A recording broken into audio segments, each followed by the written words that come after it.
ആരിത് ദേവകിയോ? ഇതേതാ വണ്ടി? ഇത് ഹരിക്ക് ഓഫീസിന് കൊടുത്ത വണ്ടി ഏട്ടാ. ഇത് പുതിയ വണ്ടിയാ? ഈ പാവ അമ്മാവനെയൊക്കെ ഓർമ്മയുണ്ടോ ഹരി? അയ്യോ, വന്ന കാലിൽ തന്നെ നിൽക്കാതെ കേറി വാ. ഓന്തിനേക്കാൾ പെട്ടെന്ന് നിറം മാറാൻ കഴിയുന്ന ജീവിയാണ് താൻ എന്ന് തെളിയിക്കുകയായിരുന്നു എന്റെ അമ്മാവൻ. ലാലു ഇപ്പോ ഏത് ഓഫീസിലാ? ഞാനൊരു ഫൈനാൻസ് കമ്പനിയിലാണ് വർക്ക് ചെയ്യുന്നത്. ഏത് ഫൈനാൻസ് കമ്പനി? ശാസ്ത ഫൈനാൻസ് എന്ന് പറയും. ഹരി അവിടുത്തെ മാനേജർ ഏട്ടാ. അതെ അതെ. സുമതി, പെട്ടെന്ന് ചായ എടുത്തേ. ചായ ഒന്നും വേണ്ട അമ്മേ, എനിക്ക് ഓഫീസിൽ കുറച്ചേരം പണിയുണ്ട്. ഞങ്ങളിപ്പോ തന്നെ ഇറങ്ങും. ഹേയ്, അത് പറ്റില്ല. ഈ രാത്രി നിങ്ങൾ എങ്ങോട്ടും ഇല്ല. അമ്മ കുറച്ച് ദിവസം ഇവിടെ ഉണ്ടാവും അമ്മാവ.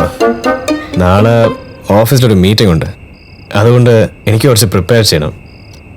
മാത്രമല്ല പണിക്കാരൻ നാളെ വീട്ടിലെത്തും. വീടിനിപ്പോ എന്താ പണി? അതൊന്നും കാര്യമായിട്ടില്ല, വീടൊന്ന് പുതുക്കി പണിയുന്നു, അത്രമാത്രം. അതിനിപ്പോ ഒരുപാട് കാശാവില്ലേ? ഒരു മാനേജർ വിചാരിച്ച 10-20 ലക്ഷം മറിക്കാനാണോ ബുദ്ധിമുട്ട്? 20 ലക്ഷോ? എന്നാ